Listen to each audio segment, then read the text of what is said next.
Kai kurie herojai kiekvieną dieną žengia didesnius žingsnius į priekį ir kuria mūsų tvaresnę ir gražesnę Lietuvą.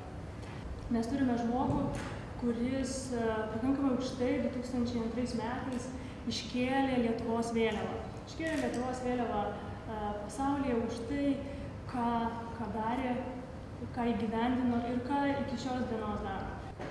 Tas apdovanojimas pastūmėjo daug ką į priekį ir galiu pasakyti, kad šiai organizacijai bet kuriuo atveju jaučiuosi skolingas daryti gerus darbus, kad pasaulis būtų geresnis ir kad mes turėtume gerų idėjų ir nebejoju, kad kiekvienas iš jūsų, ką veikėte gyvenime, jūs negalite kaip į darbą. Tiesiog jūs to gyvenat ir todėl lydi sėkmė. Šitas prizas įkvėpia mane tolimesniem darbam ir įkvėpia svarbiausia kitus jaunus žmonės visuomeniniams pilietiniams darbams. Yra tokių vietų, tokių momentų gyvenime, kurie nepasikartos.